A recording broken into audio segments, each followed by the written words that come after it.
Welcome to A1R Psychic Radio here on Moonstruck TV with Amanda Hall, psychic all the way from the Gold Coast. What a fantastic week it's been around the world. I'm sure there's been some events that haven't been so pleasant, but I like to sort of keep it on an upward swing, and let's say we've all had a fantastic week and we're looking forward to another fantastic week as the year seems to be marching by, doesn't it? I mean, we're already in August. Before we know it, the Christmas carols will be on and we'll be decorating our houses for all the special events that are coming up. I don't know whether it's just me or everybody else is feeling the same way, but this year has certainly flown. And it's always interesting, I think, as the years sort of do seem to fly past as you get older, they seem to go with a blink of an eye. That how we sort of turn around and we look at things and say, oh, it's only so many days till Christmas, and we all go, oh, no, not again.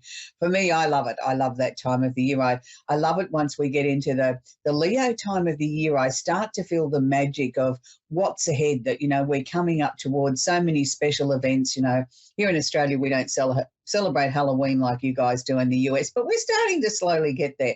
And it's sort of like, Halloween, and then we're sort of heading towards really the exciting time of the year, which is Christmas here for me. We don't do Thanksgiving in Australia, but I look forward to sort of, sharing all those memories with people from around the world who do, and the things that we need to be thankful for. And I think we need to start putting our little list together, don't we, of the things that we're thankful for in our lives and the things that have been on an upward positive swing this year. And I know not everybody's had that, but I'm sure there's at least one little thing that you can find in your life that you can say has been positive, that you're happy, that you're grateful for, that you're ready to celebrate life. I think it's a bonus every day we wake up and we're breathing.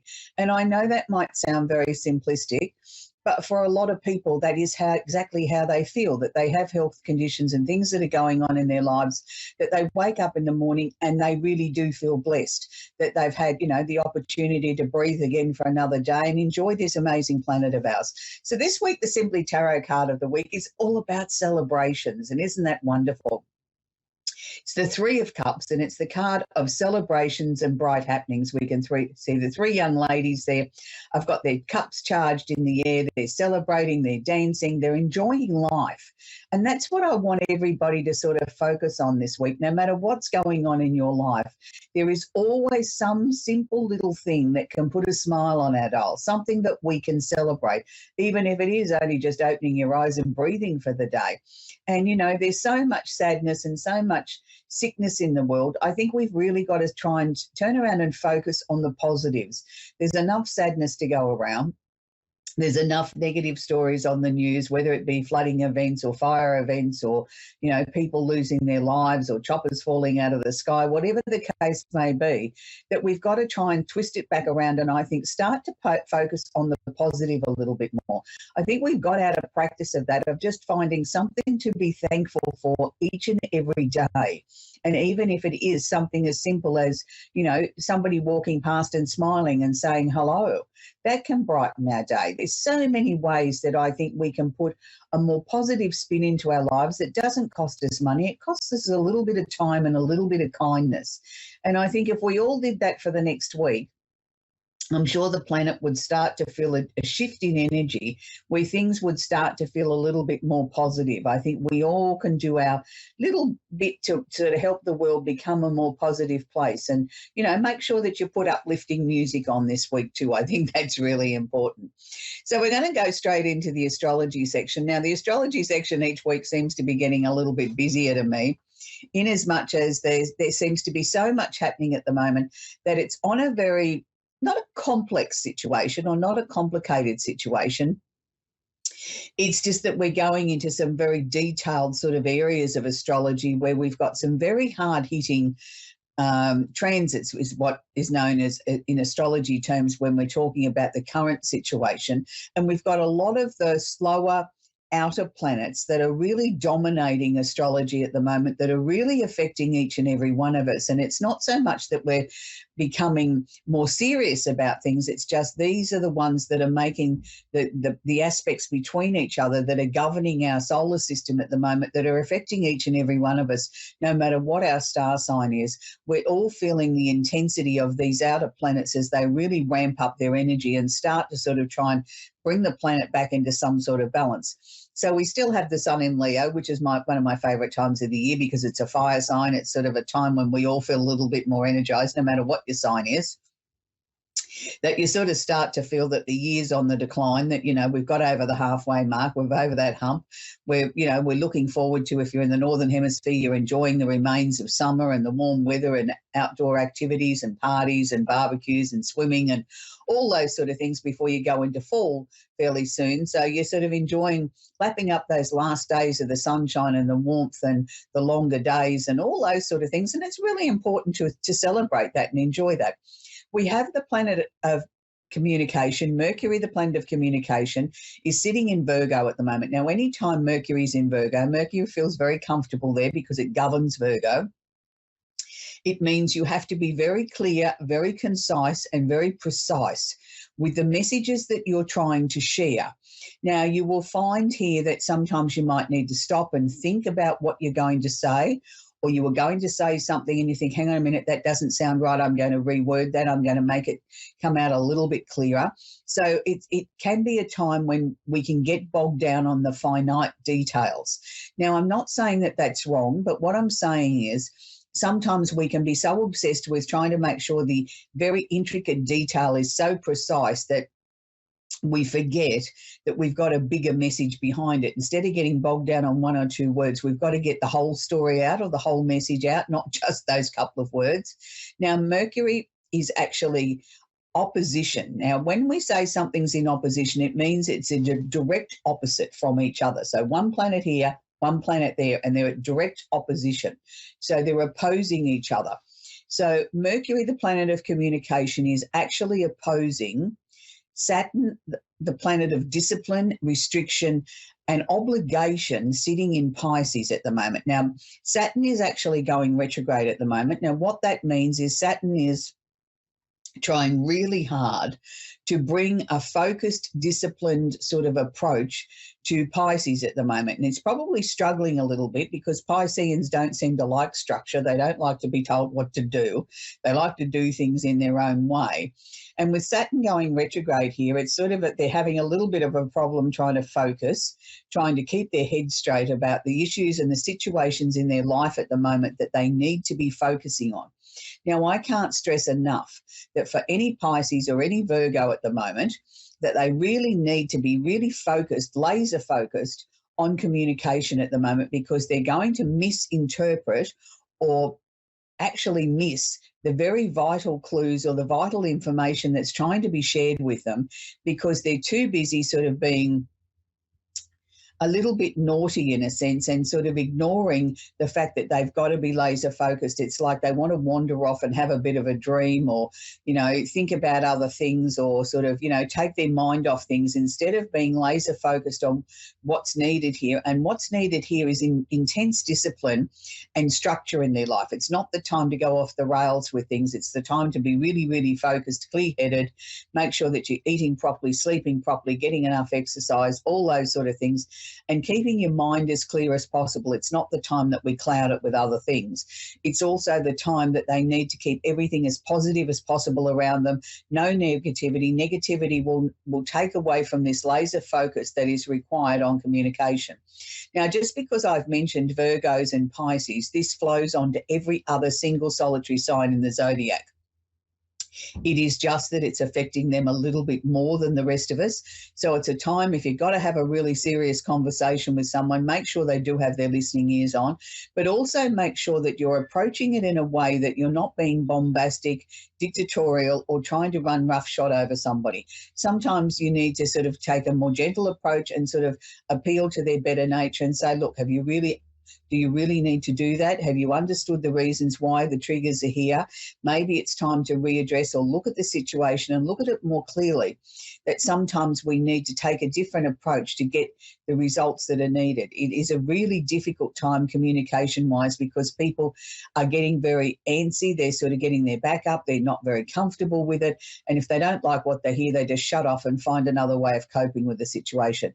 So I can't stress enough, the next 7 days, we all need to be really laser focused on any serious communications that are coming down the pipeline, because we don't want to mess them up. It's like we've got a golden opportunity here to make things right. And the way we can clear the decks on anything that's been troubling us for some time is to really make sure that we're laser focused, as clear-headed as possible, and to be focused on the job at hand. Mars, the planet of action and drive, is actually also sitting in Virgo. So there's quite a bit of emphasis at the moment in Virgo. So yes, it is affecting Virgos more than it is the other signs, but it's also affecting Capricorns and Tauruses and the opposite sign of Pisces. So there's quite a bit of action happening at the moment. So Mars in Virgo is actually making a lovely aspect, which is known as a trine, to Jupiter's in, I've got it sitting in, making a beautiful sign to Jupiter.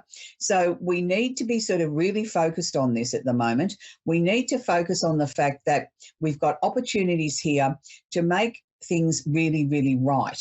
So we've got Jupiter sitting in Pisces as well. So we've got the opportunity here to make things the way that we want them to. And we really need to be focused on working with the energy of this. Mars is sort of making things so much easier for us. So we need to sort of allow things to sort of flow a lot more than what we have. We've got Neptune sitting in Pisces, which is also retrograde. So Neptune's retrograde till the end of the year, well, around November, December. So we need to make sure here that we're not eluding or deluding ourselves with the things that we need to be focused on at the moment. We need to make sure that we've got our creative thinking on, that we're flexible enough to move with changes that might come along. We need to be sort of reorganising ourselves. If you're dealing with something that's of a serious nature or maybe a legal matter at the moment, you've got to make sure that you remain flexible. Don't get bogged down on this is the only way the situation could be and I know I'm right and everybody else is wrong. You need to still retain an open mind here, because an inconjunct is something that's not comfortable. Now, it's not comfortable with Venus sitting in Leo. So we've got some creative or some new ways of looking at things. We need to remain flexible here, but we also need to remain flexible enough that we can adjust our thinking or shift our thinking or move towards this way or that way. With Venus in Leo, which is asking us to maybe have a softer approach here.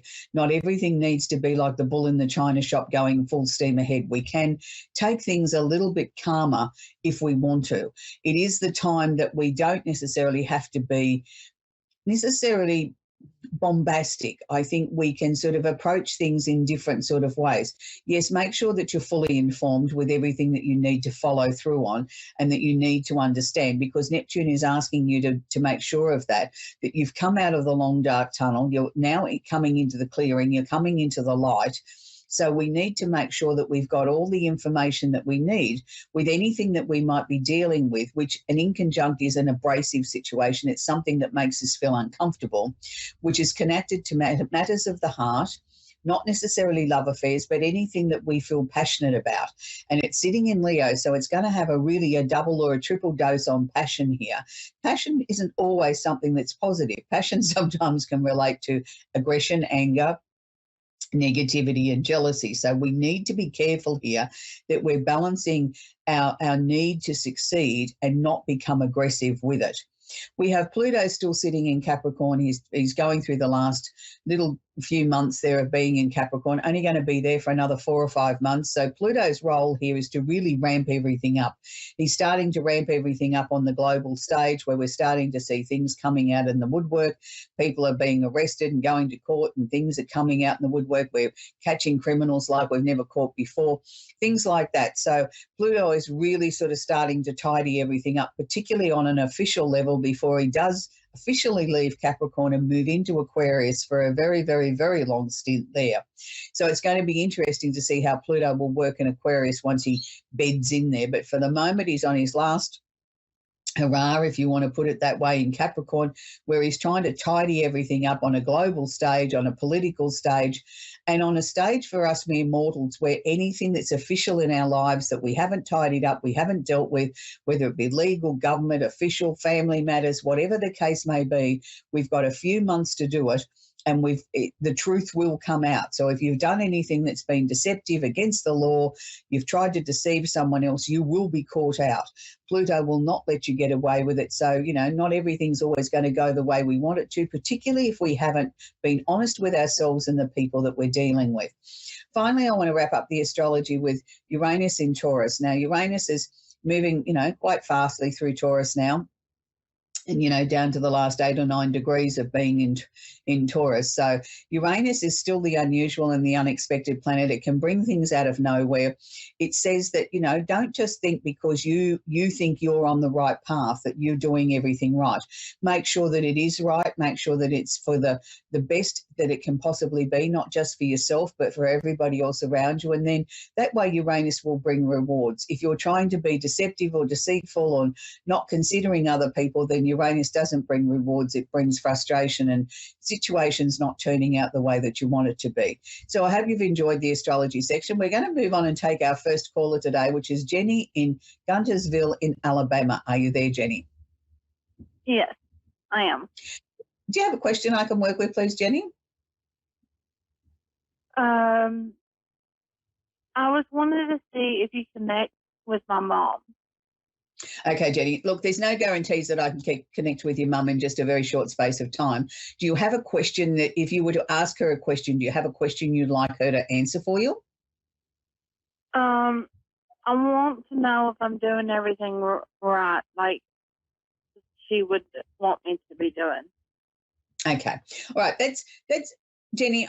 That's a question that a lot of people ask because we tend to sort of feel that we've got to honour the wishes of what our dearly departed would want us to do. And if the one thing that I can say to you is that whatever you're doing will be the right thing, because we get driven by our inner voice, our inner feelings that sort of that feels right or that doesn't feel right. And that is directly coming from your mum. So it's not as if she's going to come down here and sit down at the kitchen table and have a cup of coffee with you and say, Jenny, this is what I want you to do. It'll come in the form of very strong feelings. You'll go to do something and it might feel very, very wrong. And you think, oh, hang on a minute, I've got to rethink that. That's because that's the guidance that's coming from your mum. Was it a sudden passing with your mum? Was it something we weren't expecting? Yeah, she had a massive stroke, and we wasn't expecting her to have that. Mm-hmm. Yeah, no, she was just sharing with me that she didn't feel it was her time. Like she sort of shared with me that she was here one minute and gone the next. She wasn't expecting it.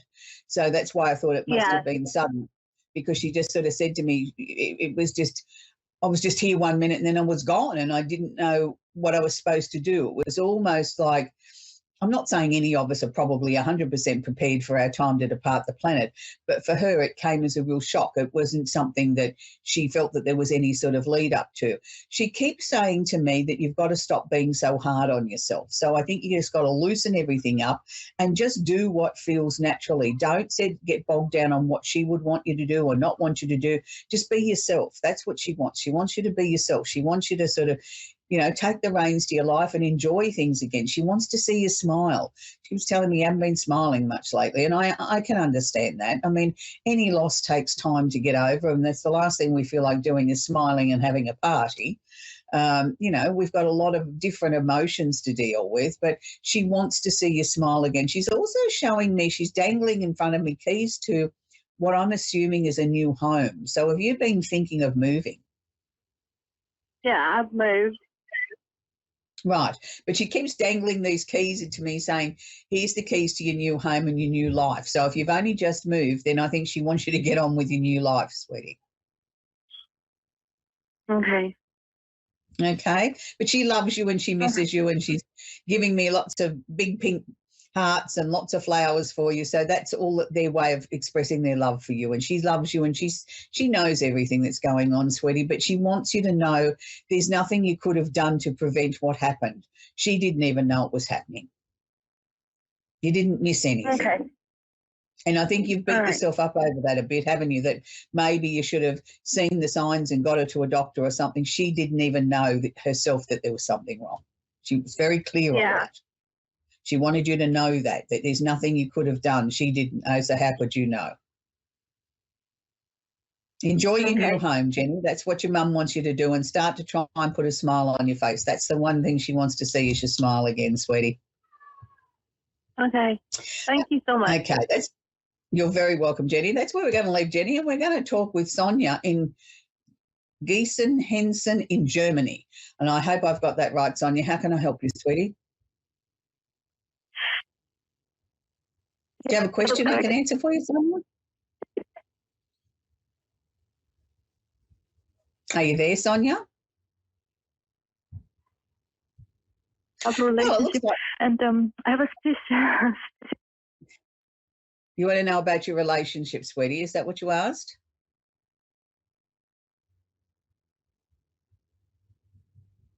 We're having trouble connecting with Sonia. I'm going to go with what I thought I heard was that Sonia was asking about a relationship.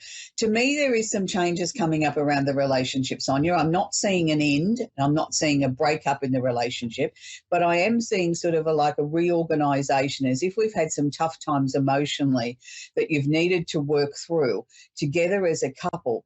And it hasn't been easy because it's almost like you've had to be the one to sort of give a lot more or to make a lot more allowances than your partner's done. And it's sort of like there's days there where you feel like you want to tear your hair out and say, this is just not fair. Okay, you still here, Sonia? Yeah, okay. I'll keep going with what they were giving me for you. So I'm going to say to you that over the next couple of months, I think things are going to ease a lot more in the relationship. The pressure that's sort of been there to me has come from the outside. It hasn't necessarily been what's there between the two of you. It's like it's been outside influences that have influenced or infiltrated into the relationship. And this is what's been causing some of the conflict and the issues. I don't feel the relationship itself has lost any momentum in the love that you feel for each other. It's just all these outside pressures. And it's like you two sitting in the middle like a nucleus and everybody firing torpedoes and bullets at you. And it's like, of course, some of that sort of penetrates. You're only human after all. But I think you need to make sure that you continue to still sort of listen to each other, try and support each other and move through what's been sort of happening there. It's interesting because they're showing me so many other things are flashing past my eyes here, Sonia, that there's so many better things to come. I think by the time we get to October, this relationship will bounce back into sort of a much more calm phase where the two of you will be really sort of reaching out to each other, being very loving and gentle and caring to each other, and sort of shaking your head saying, I don't understand what happened, why we were sort of, constantly sort of seem to be in a battleground, and that things now are starting to sort of settle down and, we're back into a groove again where we're just enjoying each other and getting on with life. But I also sort of felt towards the end of the year, and I don't know whether it's one of you or both of you, but there's question marks about your jobs and your earning capacity. Now, I felt it was both of you, and I feel that there's going to be opportunities that both of you need to look at very, very carefully. There may be potentially new jobs or new positions coming up with the current jobs that you've got, but it seemed to be sort of one takes the lead and then the other one follows not very long after it. It's sort of like from about October to the end of the year, there could be a little bit of a tricky situation there of working out what is the right direction to take as far as job situations are concerned. But the two of you are happy with that. So we're going to leave that there with Sonia. We're going to talk with Tamara in Ohio. Are you there, Tamara? I'm fine. Do you have a question I can answer for you, Tamara? I just wanted to know about our future. About your future. Okay, sweetie. We can certainly look at that for you. The first thing that they're showing me, Tamara, is that you've been through a really, really rough patch. Has that been the last couple of years where nothing seems to have gone the way that you planned or hoped it would? I can barely hear you. Oh, I'm sorry, sweetie. The last couple of years, has it been really difficult for you to try and get your life on track the way that you wanted it to, sweetheart? Half and half. Yeah, but the reason why I asked that, because they're showing me from the end of August, things are going to start to get a lot easier for you, Tamara, where finally we can sort of start to make plans and they will sort of flow quite easily, and there won't be a lot of effort there. Things are sort of starting to improve. It's like the hard period of your life is going to be behind you, and it's like, we're going to be able to fling the doors open, the sunshine's going to come in, and everything's going to be a lot happier and a lot easier than what it has been. They're also showing me whatever changes you've made to your health and your lifestyle over this year, continue on with them, please, because you're starting to sort of reap the rewards of that.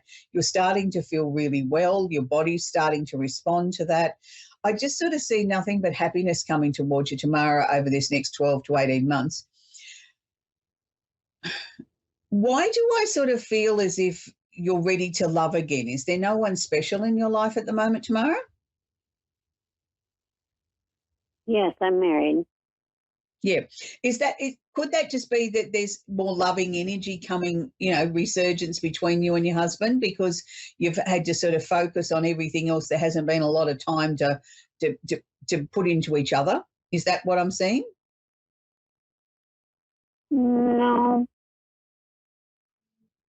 They were just showing me a lot more love coming into your life. So I have to go with what they're showing me. And they're showing me that, from about the end of this month, that everything starts to sort of open up. Everything's becoming more positive. There's more love in your life. Things are getting easier. You're able to make plans and stick to them, and things are not such the uphill battle that they've been in the last few years. So that's good too. But I also sort of feel that there could potentially be some slight changes to the home that you're living in. And by that, I mean, maybe buying a new sofa or getting a new set of curtains or something like that. There's sort of certainly some home improvements there. So we're going to leave Tamara there. We've come to the end of the show again. It always goes very quick every week.